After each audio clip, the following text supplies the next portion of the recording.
में सागर नामे रायक 60 सहस सूत मुवा सुणी जी दीधी सारी दीधी सगड़ी छखंड रिद्धि छिटकायक वैराग्य मन वालियो जी जिण मार्ग में चक्री सनत कुमारक तस रूप देखण देव आवियो जी रोग उपनो जानी देही असारक चारित ले मुगते गया जी जिण मार्ग में भरत सगर मघव सनत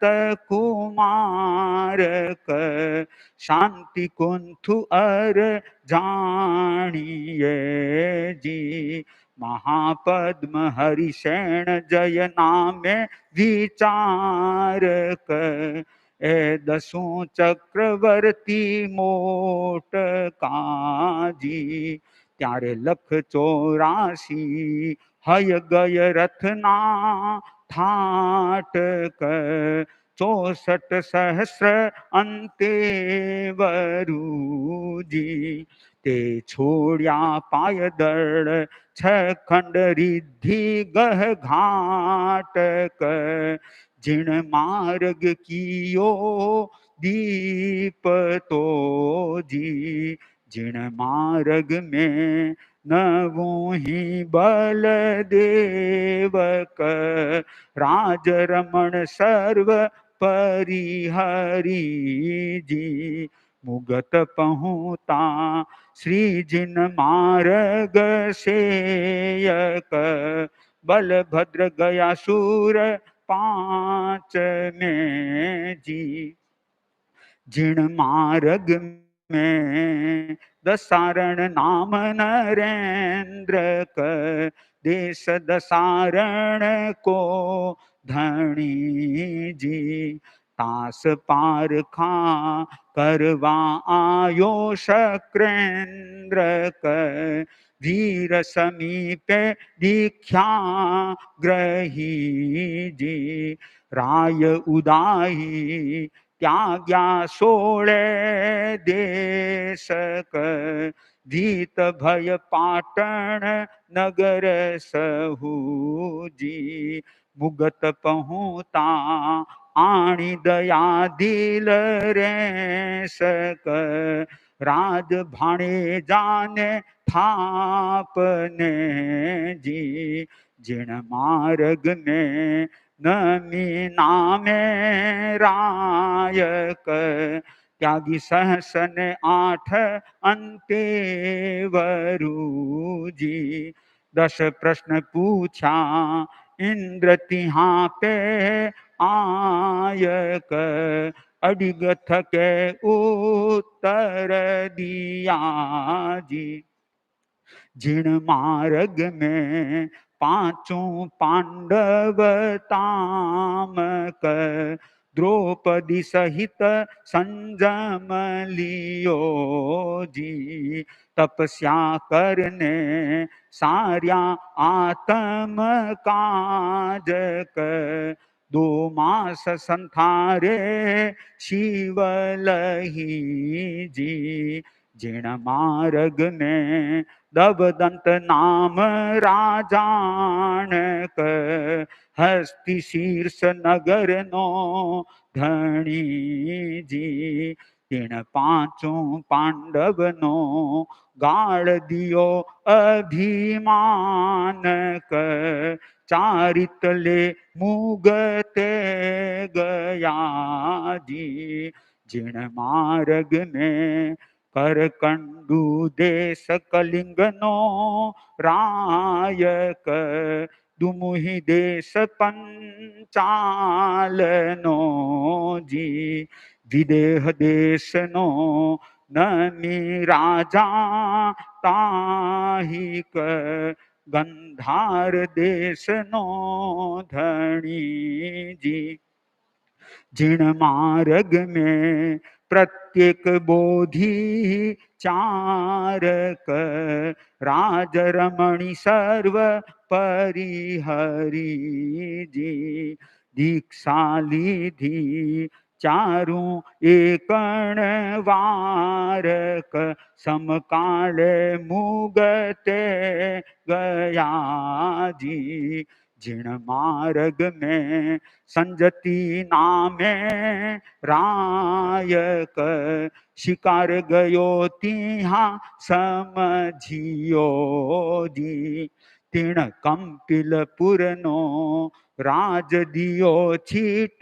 कायक गर्द भाली गुर आगले जी जिण मार्ग में त्यागी राष्ट्र देश नो रायक क्षत्रिय राय संजम लियो जी संजति राय ने मिलियो मार्ग मायक तिहा चर्चा की धी चूप सूजी जिण मार्ग में महाबल नाम राजानक आठ रमण तीन परिहरि जी छकाय जीवाने दियो अभय दानक राज हथना पूरनो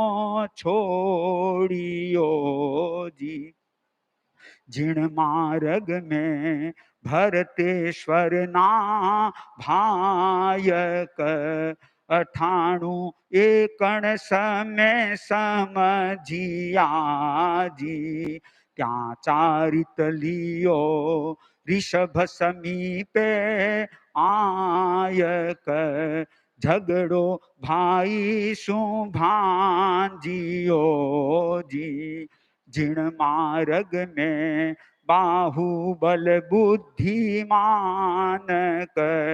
तिण जीती राड संजम लियो जी केवल पाम्यो छोड़ी निज अभिमानक लघु बंधवती हाँ बांधने जी जिण मार्ग में मुनिवर गज सुकुमालक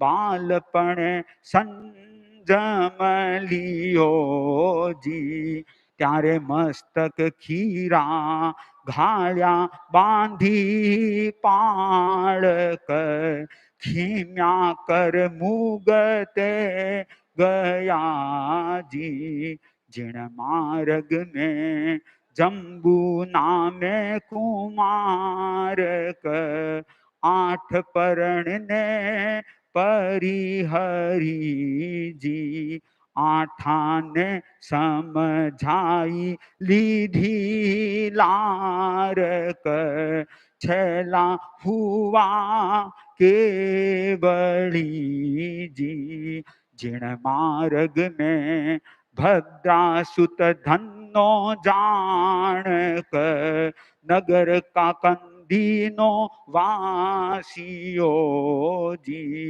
जिण राखी धा श्री धीर जिणंद बखाणक सिर चबदे सहस अणगार में जी जिण मार्ग में था बच्चा पुत्र छोड़ी 32 नारक रूपे रंभा सारी जी सहस पुरुष संजम लियो तीण लारक तीण रामो छब की धा कृष्ण जी जिण मार्ग में साड़ा बेनोयानी जोड़क धन्नो ने साड़ भद्र हुआ जी चारित लीधो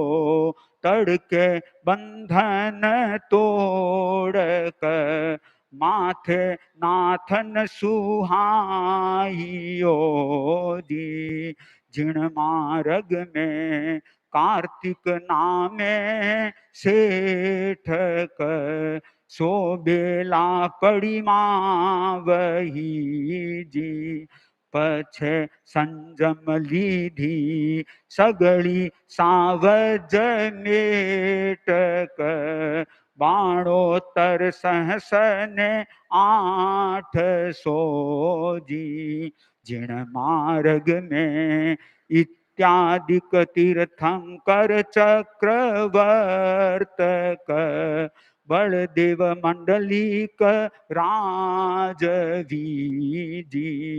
सेठ सेनापति आदर मार्ग सारक मुगति गया बले जावसी जी। जिण मार्ग में मोरा देवी मातक जननी ऋषभ जीणंद की जी। हाथी हो दे केवल ज्ञान उपायक सारा पहली सिद्ध हुआ जी। जिण मार्ग में ब्राह्मी सुंदरी जानक ते पुत्री ऋषभ जीणंद की जी। दीक्षा लीधी शूरपणो मन आणक बाहुबल प्रतिबोधियो जी। जिण मार्ग में सीता सती सतिया में सिरदारक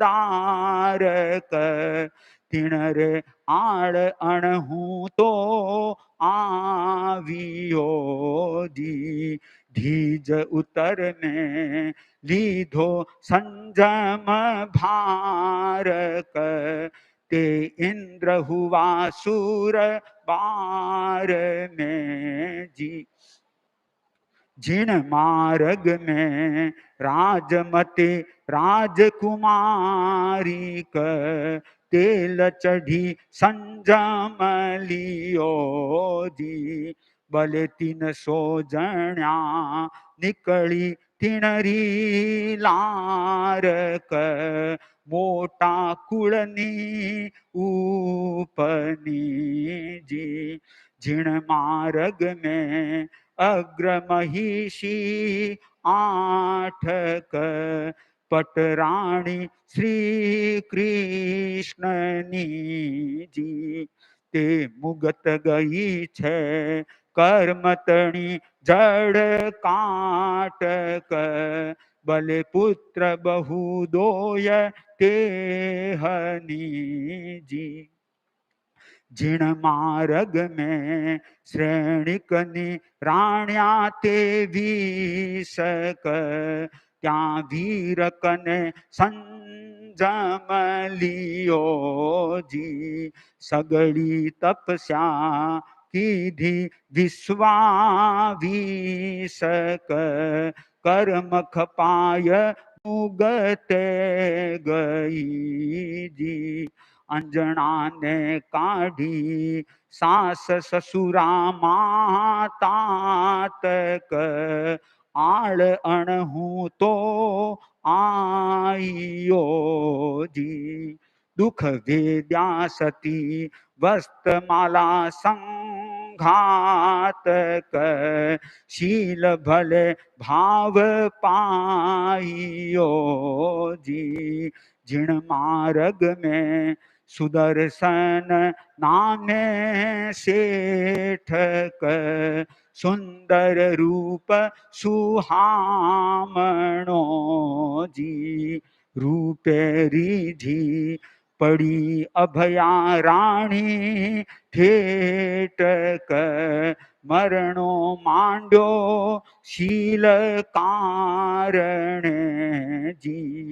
द्रौपदी ने ले गयो पद्मोत्तर सायर लोपक द्रौपदी ने ले गयो पद्मोत्तर सायर लोपक सुख विलसण संसार नाजी अडिग रही ने केशव की धो कोपक शील भले भाव पालियो जी नैणर यारो सुंदर रूप आकारक मनोरथ बंधव मारियो जी तत्क्षण सती तार लियो भर तारक पुत्र बेहू संयम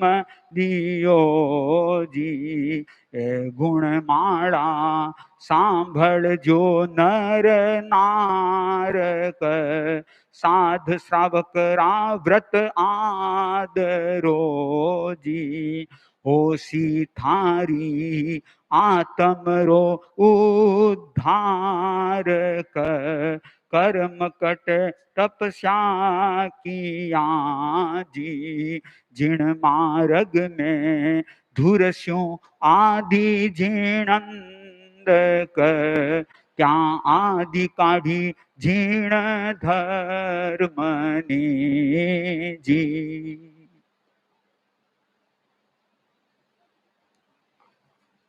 पूरी होगी।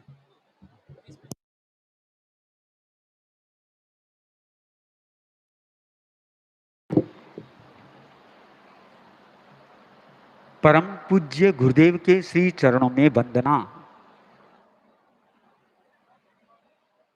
कल उपस्थित धर्म श्रोताओं, कल चातुर्मासिक पक्षी थी और पंडाल में भी श्रावक श्राविकाओं ने सायंकालीन प्रतिक्रमण किया था। साधु साध्वियों के लिए तो अनिवार्य है ही, जो 12 व्रती श्रावक है या जिनके पौषध है या ऐसे भी थोड़ा बहुत भी जिनके त्याग है, ये प्रतिक्रमण करना अपने आप में शुद्धि का कारण बनता है। मूल प्रतिक्रमण क्यों किया जाता है इसके बारे में भी थोड़ी चर्चा करनी है। वैसे आज आगम का स्वाध्याय है, इसलिए कल से आगम पर आधारित कुछ चर्चा आप लोगों के समक्ष कर सकेंगे। कुछ तिथियां जो आगम की दृष्टि से असज्जाय रूप में मानी जाती है, उनमें परम पूज्य आचार्य श्री महाश्रमण जी का एक दोहा आ गया है, आभा काचे पूर्णिमा फिर एकम दिन रात आगम अस्वाध्याय है याद रखो यह बात। आभा काचे आषाढ़ी पूर्णिमा और श्रावण बदी एकम। भाद्रव पूर्णिमा और आशोज की पहली एकम, दो दिन लगातार। फिर आशोज की पूर्णिमा और कार्तिक की एकम, ये लगातार 2 दिन। फिर कार्तिक की पूर्णिमा और मृगसर की एकम। फिर चैत्र की पूर्णिमा और वैशाख की एकम। आ भा काचे मुनिश्री मधुकर जी स्वामी, मुनिश्री बालचंद जी स्वामी, ये हमें आभा काचे का अर्थ समझाया करते थे और भी संस्कार देते थे। परम पूज्य आचार्य श्री महाश्रमण जी ने इसको सरलता से याद रखने के लिए एक दोहा बना दिया और हमें प्रेरणा प्रदान की, और वह दोहा आप लोगों को आज मैंने सुना दिया। तो ये 10 दिन वर्ष में आते हैं, कई बार 10 दिन नहीं भी आते हैं, क्योंकि पूर्णिमा और एकम इकट्ठी हो गई तो फिर 2 दिन अस्वाध्याय की जरूरत नहीं है, एक ही दिन अस्वाध्याय। फिर 2 तिथियां हो जाए तो पहली तिथि की, जैसे पूर्णिमा की असज्जाय है तो दूसरी पूर्णिमा, 2 पूर्णिमा आने से और फिर एकम की असज्जाय, ये 2 दिन असज्जाय मानी जाती है। तो ये आगम की दृष्टि से असज्जाय अर्थात आगम का मूल पाठ कंठस्थ नहीं करना, इनका स्वाध्याय नहीं करना। 1 से 5 गाथा तक हम लोग ऐसे अकाल में भी पढ़ सकते हैं, असज्जाय में भी पढ़ सकते हैं, पर अर्थ की निश्रा में। पर लगभग यही रखते हैं कि उन दिनों आगम स्वाध्याय करें ही नहीं। आगम का स्वाध्याय रखने के पीछे भगवान का ज्ञान काम आता है। उन्होंने अपने ज्ञान से देखा, जाना, केवल दर्शन से देखा और उपदेश दे दिया, संदेश दे दिया कि इन तिथियों में स्वाध्याय नहीं करना, क्योंकि ये तिथियां हो सकता है देवताओं आदि की दृष्टि से और मनुष्य लोक में भी उस समय उत्सव हुआ करते थे। उन उत्सवों पर साधु स्वाध्याय स्वाध्याय आदि में रहता करता तो देवता कुपित हो सकते थे। मनुष्यों में भी लगता ये क्या गुण गुण गुण गुण कर रहे हैं। इसलिए भगवान ने एक निर्देश दिया, संदेश दिया, आदेश दिया कि इन तिथियों में स्वाध्याय नहीं करना। स्वाध्याय नहीं है कोई बात नहीं, ध्यान में लग जाओ, जप में लग जाओ, तपस्या में लग जाओ, अनेक प्रकार के विकल्प सामने होते हैं। तो इसलिए आज आगम की अस्वाध्याय होने के कारण, क्योंकि आषाढ़ी पूर्णिमा और श्रावण की एकम, कल रात्रि में परम पूज्य गुरुदेव की सन्निधि में एक प्रसंग चला, चतुर्मास कब लगता है, चतुर्मास पूर्णिमा को लगता है या श्रावण की एकम को लगता है।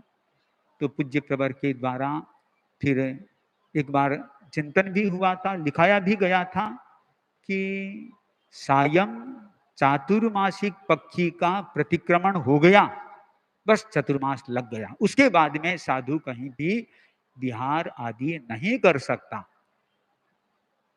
यदि चतुर्मास श्रावण कृष्णा एकम को लगे तब तो फिर दूसरी बात हो जाती है। क्यों कि आषाढ़ी पूर्णिमा का चातुर्मासिक मान लो पक्षी का प्रतिक्रमण हो गया और सवेरे पलेवना आ गई, पलेवना आते ही हम तो विहार कर देंगे, कोई पास में चाड़वास जैसा छोटा क्षेत्र होगा वहां जाकर के चौमासा कर देंगे। ऐसा नहीं, यह पाक्षिक अर्थात चातुर्मासिक पक्षी का प्रतिक्रमण हो गया, बस वहां चातुर्मास लग गया, वह चाहे आषाढ़ी पूर्णिमा हो।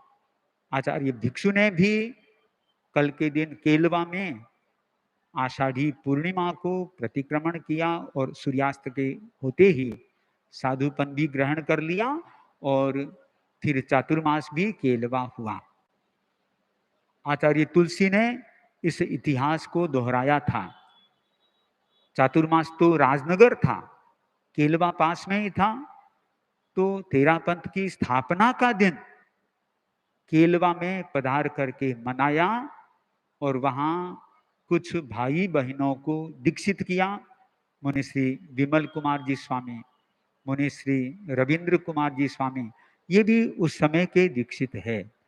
और हमारी शासन माता साध्वी प्रमुखा कनक प्रभा जी, उनकी दीक्षा भी गुरुदेव तुलसी ने उस समय में केलवा में दी थी और दीक्षा लेते ही वहां से प्रस्थान कर लिया और चतुर्मास राजनगर में किया। इस बार आचार्य श्री महाश्रमण जी का जब केलवा चतुर्मास हुआ, उस समय मानो उस इतिहास का पुनरावर्तन उन्होंने कर लिया। कैसे किया? जैसे आचार्य तुलसी का चतुर्मास राजनगर में था, उन्होंने केलवा में आकर के तेरापंथ स्थापना दिवस को मनाया, क्योंकि तेरापंथ की स्थापना केलवा में हुई थी, इसलिए वहां मना करके वापिस चतुर्मास करने राजनगर पधार गई। आचार्य श्री महाश्रमण जी चतुर्मास केलवा करना था। आचार्य भिक्षु का जन्मदिन त्रयोदशी को आया, जिसको बोधि दिवस के रूप में मनाया जाता है, और बोधि दिवस का संबंध राजनगर से है। राजनगर में उन्होंने जब चतुर्मास किया था तो वे प्रयोग बोधि दिवस के रूप में उसको मनाया जाता है। आचार्य भिक्षु को बोधि हुई थी। मैंने श्रावकों को ऐसे ही बिना मतलब का समझा दिया, वास्तव में श्रावक सही है। तो आचार्य श्री महाश्रमण जी ने तेरस का विहार करके वहां राजनगर कार्यक्रम कर रात्रि प्रवास भी वहीं किया। क्यों कि उस समय चतुर्मास तो लगा नहीं था, इसलिए यह मानो पुनरावर्तन हो गया। फिर चतुर्दशी को पुनः केलवा पधार गए और फिर पूर्णिमा को तेरापन स्थापना दिवस केलवा में मनाया गया। आचार्य तुलसी राजनगर से केलवा आए थे, तो आचार्य श्री महाश्रमण जी केलवा से राजनगर पधारे थे। तो ये इतिहास का प्रसंग है। हम अब चतुर्मास के साथ में जुड़ गए हैं। चतुर्मास में कई चीजें करणीय होती है। मैं कई दिनों से एक सूचना भी दे रहा हूं। छापर तेरापंथ महिला मंडल वह एक थोड़ा सा इसको गंभीरता से लेगा। तेरापंथ युवक परिषद के अध्यक्ष सौरभ भुतोड़िया को तो हमने व्यक्तिशः कह दिया है, वह भाइयों के नाम ले लेगा। 1 अगस्त से 31 अगस्त तक प्रतिदिन नमस्कार महामंत्र की 11 माला फेरना है। ऐसा करने से 1.25 करोड़ का जप अनुष्ठान संपन्न होता है। चतुर्मास को निर्विघ्न ले जाने के लिए, निर्विघ्न रखने के लिए यह जप अनुष्ठान का प्रयोग अच्छा जुड़ सकता है। तो भाई लोग जो छापर के हैं, छापर के आसपास के हैं, या कोई डेरा लगा करके सेवा कर रहे हैं, वे भाई बहनें अपना अपना इस जप आहुति में जरूर नाम लिखाएं। यह जप का यज्ञ चलने वाला है, उसे आप अपने कुटीर में भी कर सकते हैं। 11 माला एक साथ में 11 माला नहीं हो सकती है, 2 बार में कर लें, 3 बार में कर लें। 3 बार में तो पूरी हो जानी चाहिए। दिन में 3 बार करने से ज्यादा समय भी नहीं लगेगा। समय बंट गया तो 3 बार, और कोई कोई इतना अध्यवसायी है वह एक बार में भी पूरा 11 माला का जप कर सकता है। तो यूं भाई और बहन, भाइयों में तेरापंथ युवक परिषद ध्यान दे दे, वे भाइयों के नाम लिखना प्रारंभ कर दे। बहनों में तेरापंथ महिला मंडल छापर वे ध्यान दे दें, उनकी अध्यक्षा, उनकी टीम, और वे बहनों के नाम लिख लें ताकि जब अनुष्ठान कम नहीं रहे। कलकत्ता से यह क्रम चालू हुआ था। 1.25 करोड़ जप का कलकत्ता में संपन्न हुआ। आगे चेन्नई में और ज्यादा बढ़ चढ़ करके हुआ। बेंगलोर में भी बहुत अच्छा एकदम बढ़ चढ़ करके हुआ। हैदराबाद में कोरोना काल था, सोचा था कि इस बार होगा कि नहीं, वहां पर भी डंके की चोट आराम से वह 1.25 करोड़ का जप संपन्न हो गया। भीलवाड़ा छोटा क्षेत्र होने पर भी बहुत अच्छी तरह वहां पर भी जब संपन्न हुआ। तो छापर भी किसी से कम नहीं है। आप लोगों को तत्परता रखना है, भाव रखना है। भाव रख करके भाव का ही प्रभाव होता है। आप अपने भाव को मजबूत करेंगे। अभी भिक्षु स्वामी के द्वारा जो बनाया हुआ गीत था, उसमें हमने यह चर्चा की कि जिन मार्ग में कितने कितने महापुरुषों ने आकर के अपना आत्म कल्याण किया। बिना भाव के कभी भी आत्म प्रभाव नहीं बढ़ सकता। इसलिए भाव मुख्य चीज होती है और भावों का खेल है। छापर तो वैसे बड़ा क्षेत्र है, छोटा नहीं है। यहाँ पर तो ये जप अनुष्ठान होना ही चाहिए। मान लो सपोज यदि कंटालिया भी चतुर्मास हो, छोटा क्षेत्र भले ही हो, वहां पर भी जप अनुष्ठान पूरा होना चाहिए। सब जगह, हर क्षेत्र में यह जप अनुष्ठान चतुर्मास के उपलक्ष्य में 1 मास तक 1.25 करोड़ का जप हो जाए नमस्कार महामंत्र का, तो वह नमस्कार महामंत्र निर्विघ्न जीवन को बनाने वाला होता है, चतुर्मास को भी निर्विघ्नता से आगे संपादित करने वाला होता है। इसलिए 1 अगस्त से 31 अगस्त तक जो नमस्कार महामंत्र का जप अनुष्ठान प्रतिदिन की 11 माला फेरना है, और वह भी 1 बार में फेर सकते हैं, 2 बार में फेर सकते हैं, 3 बार में फेर सकते हैं। दिन में 3 बार में भी यदि फेरी जाए, आसानी से यह काम पूरा हो सकता है। तो जरूर तेरापंथ युवक परिषद छापर, तेरापंथ महिला मंडल छापर, ये इस पर ध्यान दे करके भाइयों का युवक परिषद, बहनों का महिला मंडल, ये नाम जरूर लिख करके तैयार कर दें, क्योंकि दिन थोड़े ही रहे हैं, लगभग 15, 16, 17 दिन बचे हैं।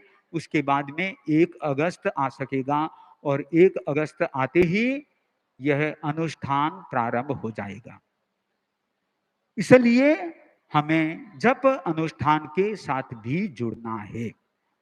मैं बात चला रहा था प्रतिक्रमण की, कि प्रतिक्रमण होता क्या है। अतिक्रमण होता है तो प्रतिक्रमण भी जरूरी होता है।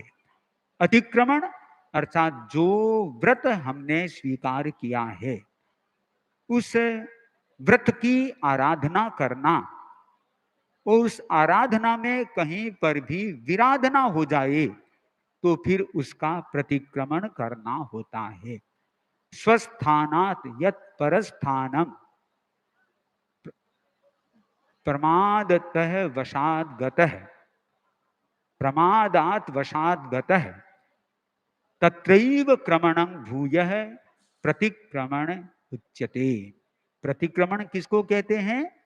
अपने स्थान से दूसरे स्थान में चला जाना। अपना स्थान का मतलब, हमने जो व्रत स्वीकार किया है वह अपना स्थान है, उसका प्रमाद से, भूल से, व्रत से बाहर चले जाना, अर्थात व्रत का खंडन हो जाना, आप वापिस मुड़ करके आ जाओ, इसका नाम प्रमाद है।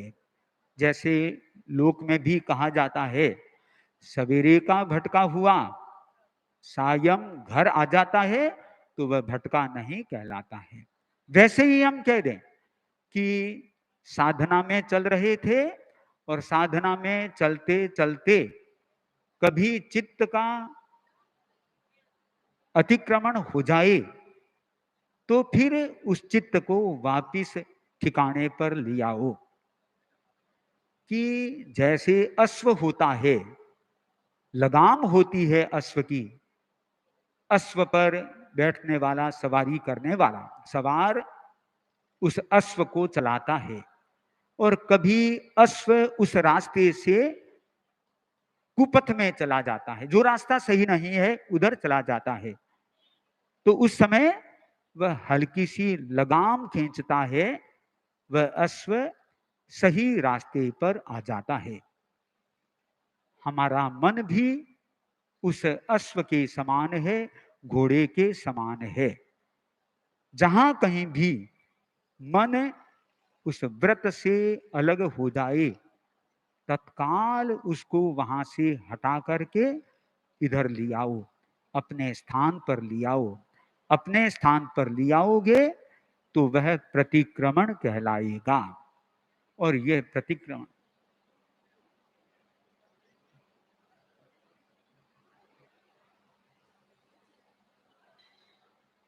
परम पूज्य गुरुदेव का पादार्पण हो रहा है। सब लोग अपने स्थान पर खड़े खड़े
आप लोगों को एक सूचना अवश्य देना चाहूँगा।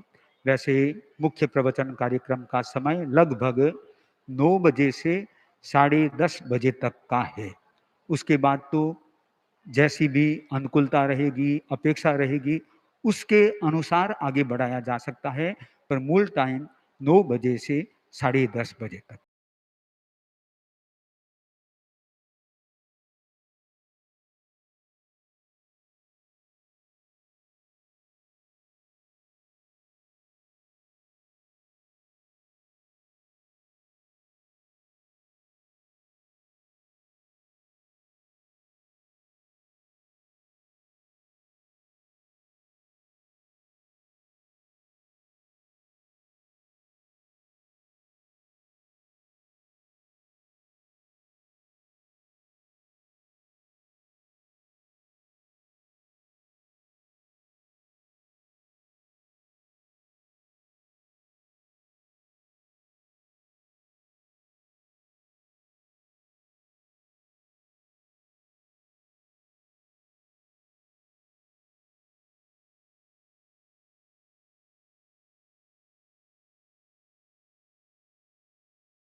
ओम ह्रीं नमो अरहन्ताणं। ओम ह्रीं नमो सिद्धाणं। ओम ह्रीं नमो आयर्याणं। ओम ह्रीं नमो उवद्धायाणं। ओम ह्रीं नमो लोए सब्बसाहूणम्। ओम ह्रीं नमो अरहन्ताणं। ओम ह्रीं नमो सिद्धाणं। ओम ह्रीं नमो आयर्याणं। ओम ह्रीं नमो उवद्धायाणं।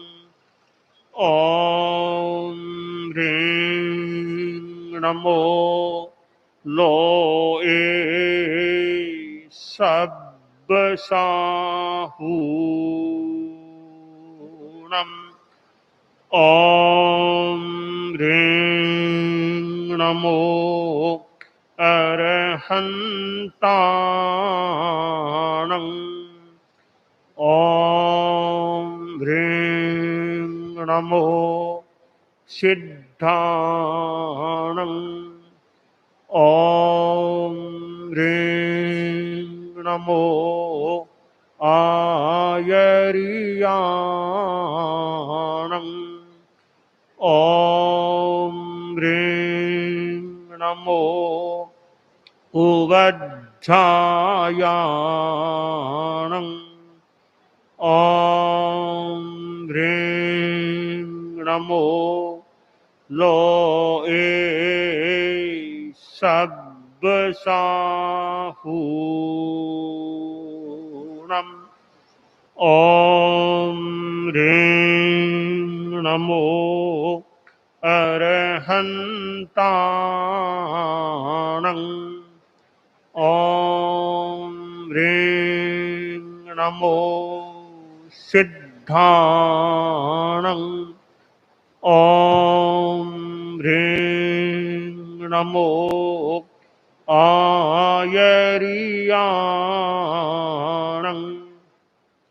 ओम ह्रीं नमो उवद्धायाणं। ओम ह्रीं नमो लोए सब्बसाहूणम्। एषो पंचणमोक्कारो सब्बपावपणासनो। मंगलानं च सब्बेशिं पठमं हव इमंगलम्। पडमं हवै मंगलम्।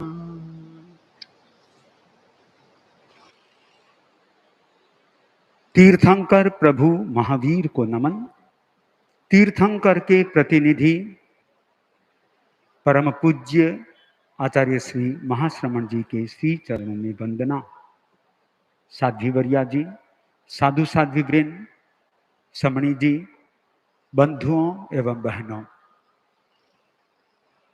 चातुर्मासिक पक्षी प्रतिक्रमण के साथ चतुर्मास परम पूज्य गुरुदेव की सन्निधि में लग गया और अब इस चतुर्मास में पूज्य प्रवर द्वारा आगम देशना, अमृत देशना, जिसका हम सबको रसास्वादन करने का अवसर मिलेगा। आज श्रावण कृष्णा एकम, जो वैसे प्रथम दिन और कार्तिक पूर्णिमा तक हमें यह छापर में अथवा छापर के पास पड़ोसी चाड़वास में पूज्य प्रवर की देशना का अवसर मुख्य प्रवचन कार्यक्रम में मिलता रहेगा और हम उपकृत होते रहेंगे। मैं निवेदन करता हूं परम पूज्य गुरुदेव से अमृत देशना के लिए।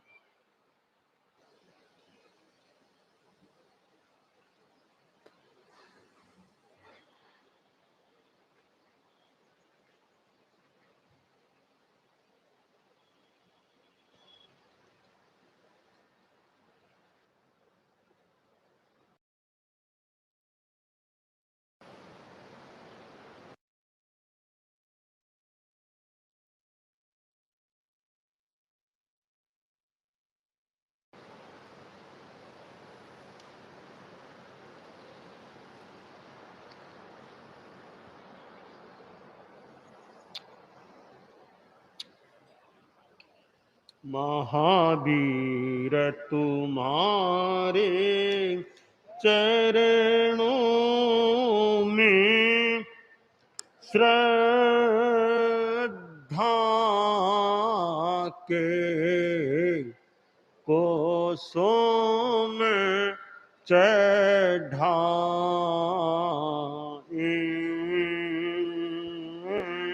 हम ऊंचे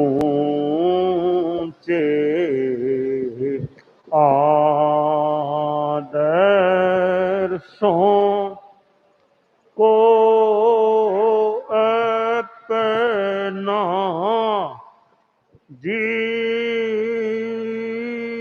जीवन की ज्योति जगाए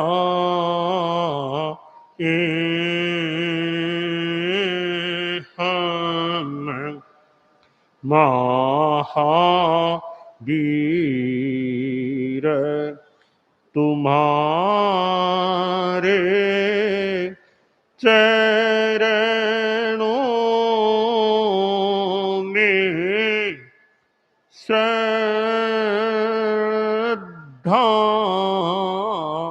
के कोसों में चढ़ाए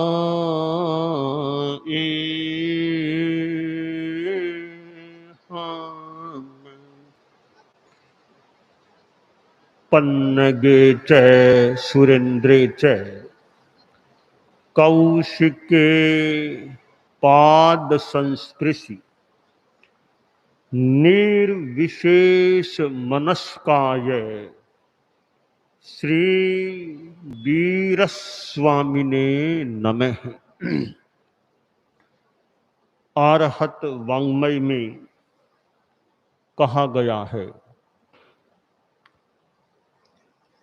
जो आगम की वाणी में है वे आरहत वाङ्मय में है। और क्या क्या कहा गया है इसका वर्णन करना भी बहुत कठिन है। ठीक है, हमारे आगम स्वाध्याय के भी कुछ नियम हैं, किस दिन आगम स्वाध्याय नहीं करना या अमुक समय नहीं करना, अमुक परिस्थिति में आगम स्वाध्याय नहीं करना। यूं कई नियमों से आगम का प्रवचन कह दें, आगम का स्वाध्याय कह दें, वह प्रतिबंधित भी होता है, नियमित भी होता है और यहाँ संयमित भी होता है। तीर्थंकर जो कुछ बोलते हैं वही मानो एक प्रकार से आगम या आगम की सामग्री बन सकती है। वर्तमान में तीर्थंकर तो है नहीं, आचार्य भिक्षु भी नहीं है। मैंने भगवान महावीर और आचार्य भिक्षु के जीवन की अनेक घटनाओं में, प्रसंगों में समानता का प्रस्तुतिकरण किया था।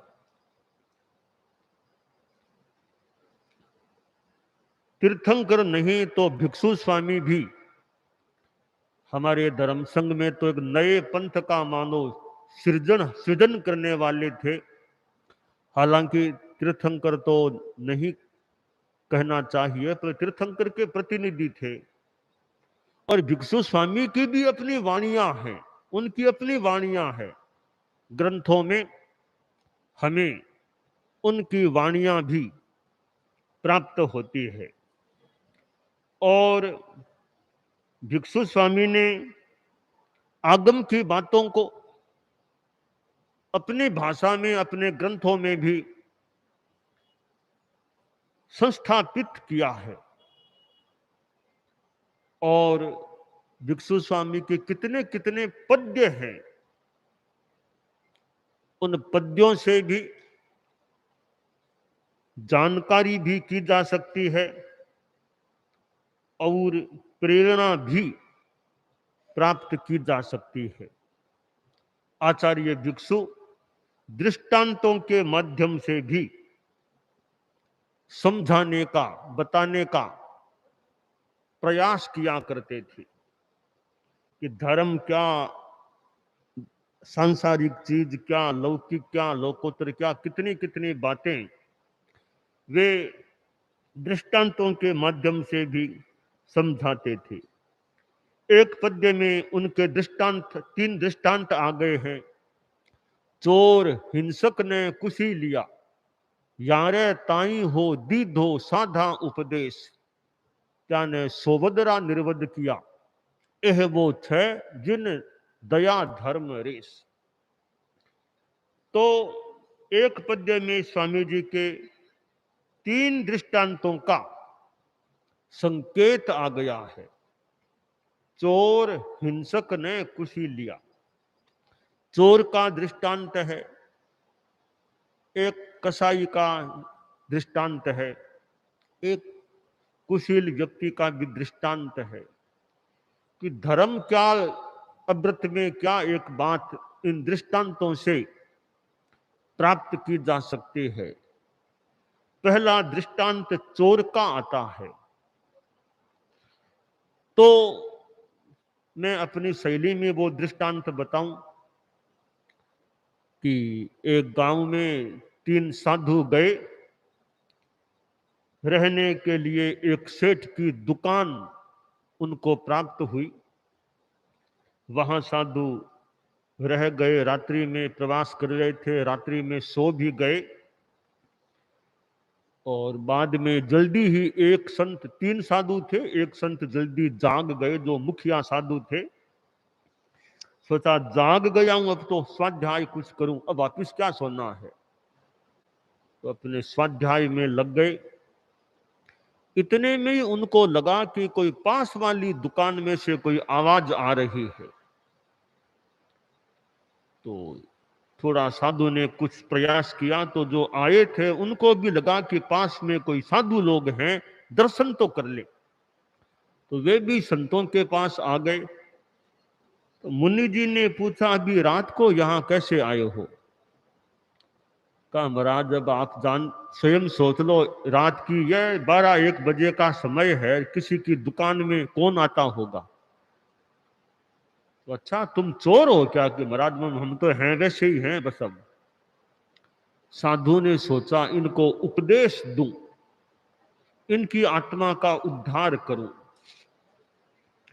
तो मुनि जी ने अचौर्य धर्म का उपदेश दिया कि चोरी करना पाप है, पाप के फल भोगने होते हैं, ऐसा काम नहीं करना चाहिए। समझाया तो चोर चोरी का त्याग करने के लिए तैयार हो गए। कई बार आदमी का दृष्टिकोण ठीक हो जाए, कोई अच्छा समझाने वाला मिल जाए, तो आदमी कई बार समझ लेता है और गलत काम को छोड़ भी देता है। कोई अच्छा समझाने वाला चाहिए जो तरीके से समझा सके। तो वे चोर बोले, महाराज हमको तो त्याग कराओ, जिंदगी भर चोरी का त्याग करा दो। तो साधु ने उन तीनों चोरों को जीवन भर के लिए चोरी करने का, चोरी का धंधा करने का त्याग करा दिया। वे जो तीन चोर थे अब तो अच्छे आदमी बन गए, साधु के पास और बैठ गए, और कुछ ज्ञान की बातें हमें बताओ। तो साधु के पास ज्ञान का खजाना हो तो अच्छी बात है। साधु के पास ज्ञान होता है, समझाने का तरीका भी होता है, साथ में त्याग है, संयम है, तो साधु के द्वारा तो कितनों का कल्याण हो सकता है। साधु ने और भी बातें बताई। बताते बताते यूं सवेरे का समय हो गया, निशा यानी पो फटने का सा समय। तब वो सेठ जिसकी दुकान में वो साधु रहे थे, वो आया कि भी दर्शन कर लूं, बाद में महाराज को पहुंचा भी दूंगा। जल्दी आया, देखा पहले से लोग आए हुए हैं। तो सेठ ने जो पहले से बैठे थे उनसे पूछा, अच्छा आप बहुत जल्दी आ गए ना, आप कहाँ से हैं? तो वे बोले, सेठ साहब हम आपके ही आसपास पड़ोस के लोग ही हैं। अच्छा, दर्शन करने आ गए थे क्या? तो जिस किसी उद्देश्य से आए थे आ गए थे। बहुत जल्दी का जल्दी, हम तो 12-1 बजे ही आ गए थे। इतने जल्दी? कि हमारा टाइम वही है आने का, हमारा वही टाइम है आने का। तब सेठ से हमारे चोर लोग दिखते हैं, तो क्या आप लोग कौन हैं? तो परिचय तो दीजिए, मेरे मन में शंका हो रही है आपके प्रति। सेठ साहब, शंका नहीं, निस्संक होके मान लो आप। शंका की बात नहीं, हम तो चोर थे, चोरी थे, चोरी करने आए थे। परंतु इन संतों की संगति का मौका मिला, संतों ने ज्ञान दिया, हमने चोरी का जिंदगी भर के लिए त्याग कर दिया। तो संतों की संगति मिली, चोरों ने चोरी का त्याग कर दिया। वो सेठ थोड़ा सा सहम गया कि मेरी दुकान में तो चोर आए हुए हैं। वो चोर बोले, सेठ साहब डरे नहीं, अब हम कुछ नहीं लेंगे आपका, आप बिल्कुल निष्फिक्र रहिए, कोई चिंता की बात नहीं है, हमने चोरी का त्याग कर दिया। अब यहां पर दो कार्य हुए। एक तो चोरों ने चोरी का त्याग किया, चोरों की आत्मा सुधरी, आत्मा अच्छी बन गई, आत्मा पाप से मुक्त हो गई। दूसरा कार्य हुआ कि सेठ का धन बच गया। चोर तीनों समझा थका, धन रयो हो धनीरो कुशले खेल। आचार्य भिक्षु के साहित्य में कि तीन चोर समझ गए, उन्होंने त्याग कर दिया चोरी का, तो वो सेठ का धन कुशल क्षेम सुरक्षित रह गया। तो एक तो चोरों की आत्मा सुरक्षित हो गई, दूसरा सेठ का धन भी सुरक्षित हो गया। अब यहां एक चिंतन का मुद्दा होता है कि साधु ने जो उपदेश दिया था उसमें धर्म का काम क्या हुआ? चोरों ने चोरी का त्याग किया, वो धर्म हुआ, धन बच गया, वो धर्म हुआ। तो भी त्याग किया वो धर्म हुआ, चोरों ने चोरी का त्याग कर दिया वो धर्म का काम हुआ। धन बच गया वो एक सामान्य बात है, प्रासंगिक रूप में बच गया, तो अच्छा मूल धर्म का काम हुआ, चोरों ने चोरी का त्याग कर दिया। अब इसी प्रकार साधु जा रहे थे तो रास्ते में कसाई मिल गए। महाराज वो बकरा भागा था, किधर गया वो बकरा, आप पता होगा, बताओ बकरा किधर गया किधर गया। साधु जानते थे बकरा यूं गया है। अब साधु बताए तो भी ठीक नहीं, बकरा इधर गया सही बात है, पर सही बात भी, हर सही बात भी बतानी जरूरी नहीं होती है। साधु बता दे फिर वो कसाई जाकर के बकरे को पकड़ ले और मारे तो साधु मौन रखे। ऐसी स्थिति में बोले नहीं किधर गया, मौन रखना चाहिए या उसको अहिंसा का उपदेश देना चाहिए। तो संतों से कहा वो बकरा किधर गया बताओ। संत बोले रे यह बात छोड़ो, तुम एक बात बताओ, तुम कौन हो। महाराज हम तो ये कसाई लोग हैं, बकरा आदि मारने वाले हैं, मांस बेचने वाले हैं, मांस खाने वाले भी हैं। कहा देखो जीवों को यूं मारना, त्रस्त जीवों को, बड़े जीवों को मारना, पंचेंद्रिय की हिंसा करना कितना बड़ा पाप है, ऐसा काम नहीं करना चाहिए, समझाया।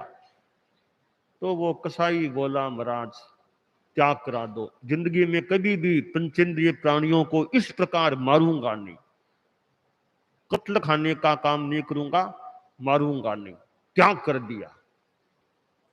अब वो कसाई ने त्याग कर दिया तो दो काम हुए, कसाई की आत्मा पाप से बची, बकरा जो था वो बची गया। वो कसाई तो नहीं मार पाएगा, आप मान ले। तो बकरा बच्चा वो एक सांसारिक बात हो गई, अमृत की बात। कसाई ने त्याग कर दिया हिंसा का, वो एक अहिंसा धर्म हो गया, वो धर्म का काम हो गया।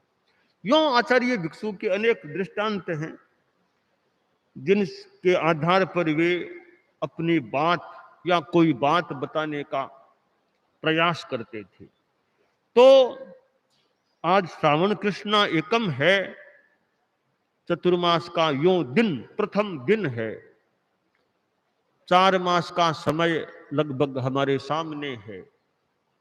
तो प्रातःकालीन प्रवचन कार्यक्रम, मुख्य प्रवचन कार्यक्रम में जब जब संभव हो कुछ आगम की बातें भी चले और कोई आख्यान भी चले, ताकि हमारा स्वाध्याय हो, ज्ञान मिले, ज्ञान बढ़े और आत्मा कल्याण की दिशा में आगे बढ़े।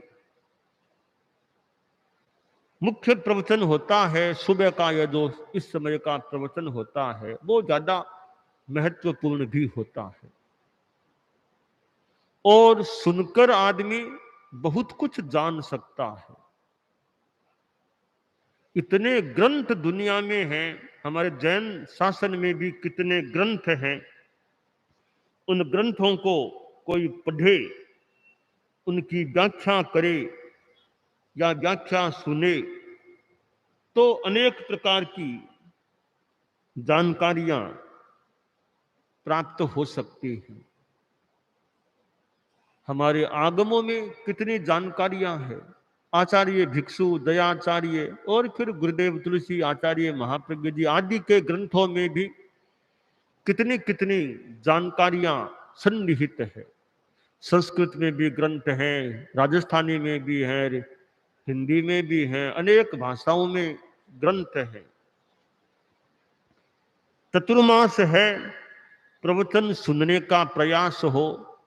हालांकि आजकल तो टीवी के माध्यम से भी कितने लोग सुनते होंगे, साक्षात सुनने वाले साक्षात सुनते हैं और कई दूर से ही टेलीविजन के माध्यम से और कोई यूट्यूब आदि माध्यमों से भी, अनेक माध्यम हैं, उनसे भी सुनने वाले सुनते होंगे। तो ये आधुनिक युग की सुविधाएं हैं जिनसे सुगमता हो गई है। इतनी दूर न आए तो भी घर बैठे भी अपना काम कर सकते हैं, दूर से भी सुन सकते हैं। तो ज्ञान की बात कान में पड़े तो मानो कान धन्य हो जाते हैं। भगवत वाणी, आर्ष वाणी, आगम वाणी, धर्म वाणी, कल्याणी वाणी कानों में पड़ती है तो कान का कितना अच्छा सदुपयोग हो सकता है। परम पूज्य आचार्य तुलसी ने छापर में चतुर्मास किया था, विक्रम संवत 2005 में। और उसके बाद 73 चतुर्मासों के अंतराल के बाद, हालांकि हमारे चारित्रात्माएं साधु संत लोग तो चतुर्मास करते ही रहे हैं, चारित्रात्माएं और तो करते ही रहे हैं। आचार्यों में गुरुदेव तुलसी ने विक्रम संवत 2005 में किया था। उसके बाद 73 चतुर्मास यहाँ आचार्यों के नहीं हुए थे। तो खैर चतुर्मास तो हर साल कहीं न कहीं करना होता है, होना ही होता है। तो छापर जो परम पूज्य कालूगणी से जुड़ी हुई धरा है, और मैं आज वहां गया भी था, जो कालूगणी का जन्म स्थान का वो जगह बताई गई है, वहां भी मैं सुबह जाकर आया था। क्योंकि आचार्य श्री कालूगणी का जन्म स्थान वहां चले तो आचार्यों का जन्म स्थान होता है, उसका भी अपना कुछ एक ऐतिहासिक विशेष महत्व हो जाता है। तो कालूगणी का अपना जीवन का क्रम था। बालावस्था में साधु बन गए थे, साधु अच्छे साधु के रूप में रहे, फिर वे हमारे धर्म संघ के आचार्य भी बन गए थे, फिर उनके भी युवाचार्य भी हो गए थे। तो ऐसे परम पूजनीय कालूगणी का अपना जीवन वृत्त भी है। और यूं तो हमारे सभी आचार्यों के अपने अपने जीवन वृत्त हैं, साधु साधियों के भी हैं और गृहस्थों के भी हैं। गृहस्थों के जीवन से भी कोई अच्छी बात सीखने को, जानने को मिल सकती है, परंतु आचार्यों का अपना महत्वपूर्ण स्थान होता है, जो एक श्रद्धा के आस्थान भी होते हैं और धर्म संघ में एक बहुत ऊंची विभूति होती है। तो कालूगणी हमारे धर्म संघ के अष्टम आचार्य थे। उनके जीवन से भी हम प्रेरणा भी ले सकते हैं, जानकारियां प्राप्त कर सकते हैं और अपनी आत्मा को कल्याण की दिशा में आगे बढ़ा सकते हैं। कल का दिन आषाढ़ शुक्ला पूर्णिमा का तेरा पंथ स्थापना दिवस का वो दिन था और केलवा से वैसे जुड़ा हुआ है। कल दीक्षा भी हुई, यानी स्थापना दिवस के साथ स्थापना दिवस खुद भी दीक्षा दिवस ही है, तो उस दीक्षा आचार्य भिक्षु आदि का दीक्षा दिवस है। तो कल यहाँ छापर में भी दीक्षा भी दो, एक समणी एक मुमुक्षु की मुनि साध्वी दीक्षाएं भी हुई है। तो यानी प्रारंभ में ही चतुर्मास लगा, उसी के दिन में भी मानो ये दीक्षा का क्रम भी हमारे यहाँ शुरू हो गया। यानी प्रारंभ भी यह मंगल दीक्षा से मानो मंगल हो गया। तो वो मंगल की बात भी, प्रारंभ में मंगल, बीच में मंगल, अंत में भी मंगल, तो हमारा मानो प्रारंभ मंगल एक तरह से वो दीक्षा समारोह के माध्यम से हो गया। और बीच का मंगल और रखा हुआ है दीक्षा के रूप में, सितंबर महीने में और एक दीक्षा समारोह निर्धारित है, वो मान ले मध्य मंगल दीक्षा के रूप में मध्य मंगल होने वाला है। तो आज श्रावण कृष्णा एकम है। एकम को हमारे यहाँ बताया गया है कि आगम स्वाध्याय नहीं करना चाहिए। तो मैं तो आगम को मैंने हाथ में भी ले लिया था, फिर वो चूंकि श्रावण कृष्णा एकम है तो हाथ में लेने के बावजूद भी मैंने आगम की वाणी का पठन नहीं किया, क्योंकि सोचा श्रावणबद्धी एकम है तो श्रावणबद्धी एकम को आगम स्वाध्याय का निषेध किया गया मिलता है। इसलिए मैंने थोड़ी बातें आचार्य भिक्षु के साहित्य से ले ली कि वो आगम नहीं है। फिर भी हालांकि मैं तो स्वामी जी के पद्यों को आगम तो खैर नहीं कहूंगा, पर तेरा पंथ के मानो शास्त्र के रूप में ही स्वामी जी के ग्रंथ हैं। तो स्वामी जी की भी अपनी वाणियां हैं। तो यह जो स्वामी जी की वाणी है, चोर हिंसक ने कुछ लिया, यारे ताई हो दी दो साधा उपदेश, क्या ने सोवदरा निर्वद किया, एह वो छह जिन दया धर्म रेश। चोर तीनों समझा थका, धन रयो हो धनीरो कुछ लेखे। हिंसक तीनों प्रतिबोधियां, जीव बाडन वो की दो होने। तो यो ये स्वामी जी के बहुत पद्य हैं। इन पद्यों से भी हम ज्ञान प्राप्त कर सकते हैं, चिंतन की सामग्री प्राप्त कर सकते हैं और पाथेय भी प्राप्त कर सकते हैं। तो यह जो प्रवचन होता है वो बड़ा महत्वपूर्ण इसलिए है कि वो एक पाथेय देने वाला हो सकता है, पोषण देने वाला हो सकता है। जैसे भोजन से हमें पोषण मिलता है, इसी तरह प्रवचन से भी पोषण प्राप्त हो सकता है, स्वाध्याय से भी पोषण प्राप्त हो सकता है।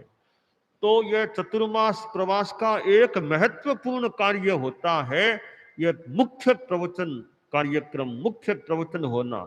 यह सावन भादवा के महीने हैं और दूसरे बड़े बड़े प्रोग्राम भले नहीं भी हो, सावन भादवा खासकर सावन प्रदूषणा तक जो संवत्सरी तक है, वो ज्यादा सुबह सुबह तो आगम आदि का स्वाध्याय के रूप में, आगम आदि के आधार पर व्याख्यान प्रवचन हो, वो ज्यादा एक कभी कभार प्रोग्राम करना पड़े, बाकी तो अपने जैन धर्म, जैन शासन की वाणियां हैं, शास्त्रों की वाणियां और अपने आख्यान व्याख्यान हैं, ऐसी सामग्री चले तो श्रोताओं को भी अच्छा संतोष मिलेगी, हमें सामायिक भी की और धर्म की बात भी सुनने को मिली।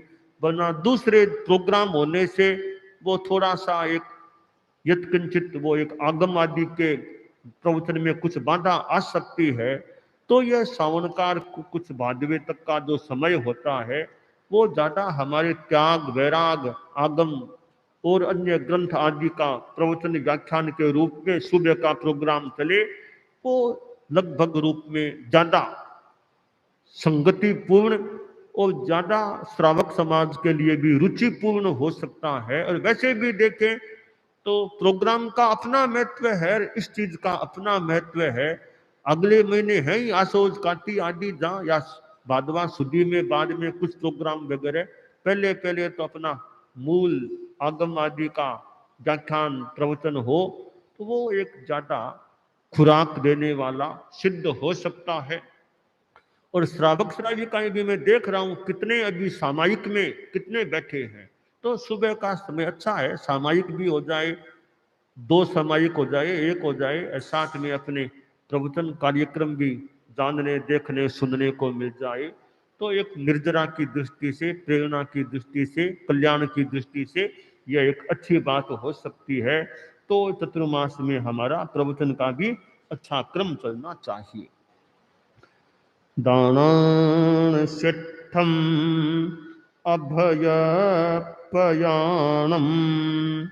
सच्चेषु या अणवज्जं वयन्ति तवेषु या उत्तमं भचेरं लोगुत्तमे समणे नाय पुत्ते। प्रातः काल का प्रवचन है, वैसे हमारा लगभग 9 बजे का लगभग शुरू होने का समय रहता है, ताकि आपकी जानकारी में रहे। सामायिक आदि की व्यवस्था की दृष्टि से भी लगभग 9 बजे सामान्यतया सुबह का प्रवचन शुरू होने का समय है। और अंदाज मान करके चले 10:30 से पहले तो मंगल पाठ होना नहीं है, 10:30 बजे से पहले तो प्रवचन समाप्ति का मंगल पाठ होना नहीं है। बाद में कुछ देरी भी हो सकती है, 10:30 के बाद देरी भी हो सकती है, देरी भले हो जाए, जल्दी नहीं होनी चाहिए। 10:30 से पहले व्याख्यान समाप्त नहीं होना चाहिए। तो आप मान करके चले सामान्यतया 10:30 बजे तक तो कार्यक्रम चलना ही चलना है, तब तक तो आराम से सामयिक आप ले ही सकते हैं। 10:30 के बाद भी कई बार ज्यादा देरी हो जाए, कभी कम देरी, कभी लेट हो सकता है।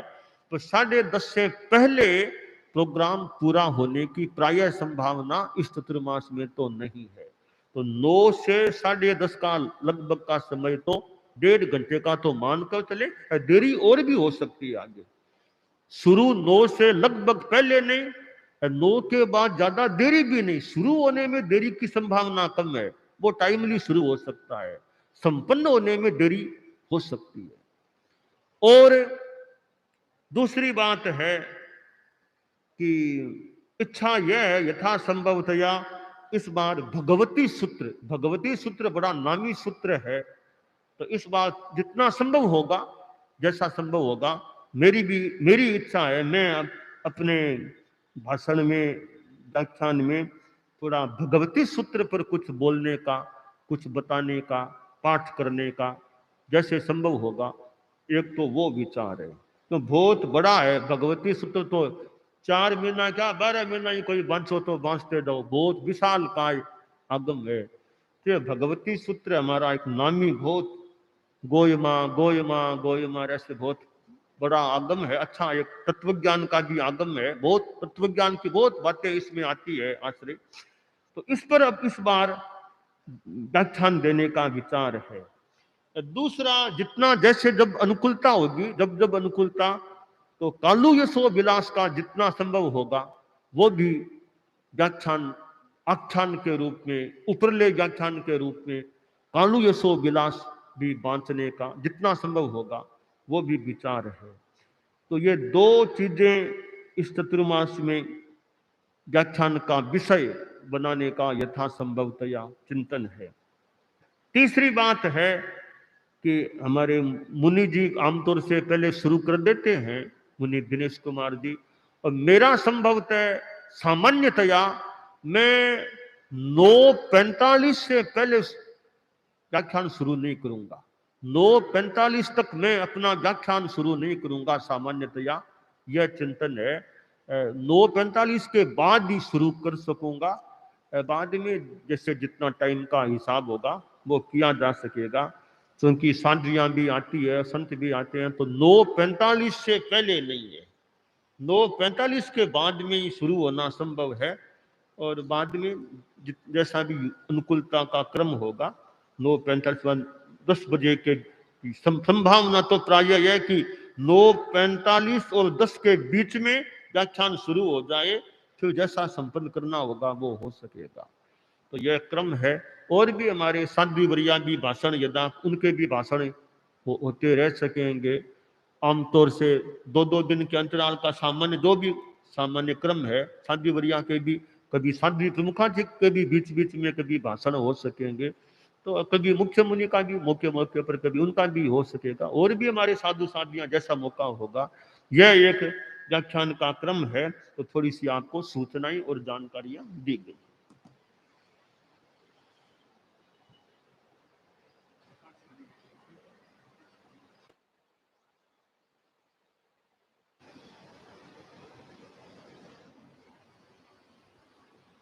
परम पूज्य गुरुदेव की अमृत देशना और साथ में कल से पूज्य प्रवर की कृपा से हमें भगवती सूत्र और कालू यशो विलास इसके साथ भी जुड़ने का एक अच्छा अवसर मिलेगा।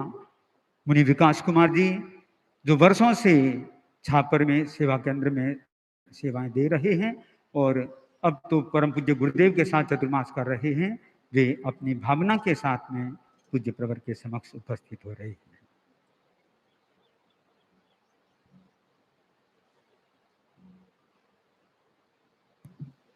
भंते आप श्री का मेरी लगभग 8 साल तक सेवा करने की धरती पर आपका स्वागत करता हूं, और आप लोग और लोगों को चौमासे की प्रेरणा दे रहा हूं एक गीत के द्वारा। लाग्यो लाग्यो चौमास अब नहीं प्रेरणा लेनी है, लाग्यो लाग्यो चौमास अब नहीं प्रेरणा लेनी है, गुरुवाणी कर सी चांदना, गुरुवारी वाणी करते चांदना, मनड़े ने वश करणो दौर समतारो पत झीणो, मनड़े ने वश करणो दौर समतारो पत झीणो, पापा सुंदर तोरणो साधना पापा सुंदर तोरणो साधना ब्रह्मचर्य करो साधना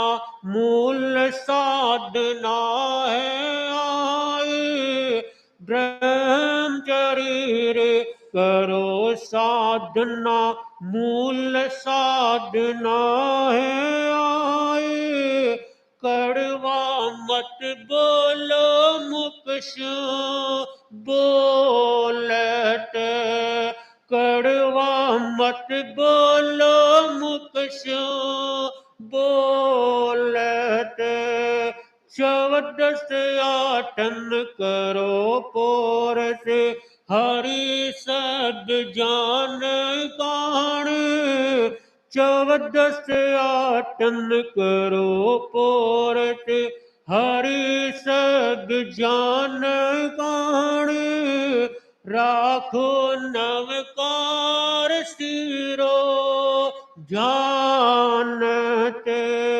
राखो नवकार सिरो जानते प्रात साय करो प्रार्थना बच्चन देवो शिक्षा खाण पीण रे शुद्ध मूल खाण पीण शुद्ध मूल बेला तेला पंचो लारी गहरी झड़ी लगानी है बेला तेला पंचो लारी गहरी झड़ी लगानी है लंबी तक चाशु बन जा सात दे लंबी तक चाचू बन जा सात दे महामंडरी ठेरो माड़ा प्रेक्षा जान लगानो महामंडरी ठेरो माड़ा प्रेक्षा जान लगानो घंटा एक दीते थारे मोन ने घंटा एक दीते तारे मोन ने चौमासा में रात्रि भोजन जन कंद परहेज करो चौमासा ने रात्रि भोजन जन कंद परहेज करो खावो मिठाई मत बाजार रे खावो मिठाई मत बाजार रे सांधार्मिक संबंध बड़ो है मिलो प्रेम शू सब बाए सांधार्मिक संबंध बड़ो है मिलो प्रेम शू सब बाए खमण वालो मोटो आदन खमण वालो मोटो आदन लाग्यो लाग्यो चौमासो अब नहीं प्रेरणा लेनी है लाग्यो लाग्यो चौमासो अब नहीं प्रेरणा लेनी है गुरु मारी वाणी करसी चांदनो गुरुवारी वाणी करती चांदनो। मुनि विकास जी ने चतुर्मास में क्या करना चाहिए इसकी बात भी कही, पूज्य प्रवर का स्वागत भी किया। और आप लोगों को केवल इतना सा बता देता हूं, कल स्थापना दिवस था, चतुर्मास लग गया, अब स्वागत समारोह भी एक दृष्टि से समाप्त हो गया है। अब वैसे किसी को बोलने का अवसर सामान्यतया नहीं मिल सकेगा। केवल आप लोग परम पूज्य गुरुदेव की अमृत देशना, चारित्रात्माओं आदि की वाणी को सुन सकेंगे। सुने अपने स्थान पर खड़े खड़े, क्योंकि यह चतुर्मास का समय है। परम पूज्य गुरुदेव का सवेरे सवेरे बृहत मंगल पाठ भी होता है। वह लगभग अभी आपको समय बताया था कि 5:35-40 के आसपास वह समय रहता है। उस समय में बृहत मंगल पाठ सुन सकेंगे। सायं अरहत वंदना सूर्यास्त से लगभग 50 मिनट बाद में, और सवेरे अरहत वंदना लगभग 4:45 बजे के आसपास होती है। तो ये इन क्रमों के साथ भी आप जुड़ सकते हैं।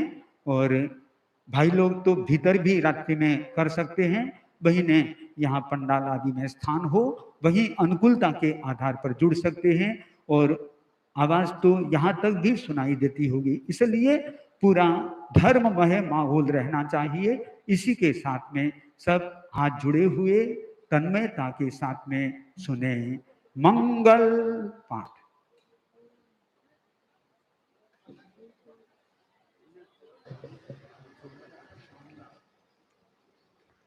अरहंता मंगलम सिद्धा मंगलम साहू मंगलम केवली पन्नतो धम्मो मंगलम। अरहंता लोगुत्तमा सिद्धा लोगुत्तमा साहू लोगुत्तमा केवली पन्नतो धम्मो लोगुत्तमो। अरहंते शरणं पवज्जामि सिद्धे शरणं पवज्जामि साहू शरणं पवज्जामि केवली पन्नतम।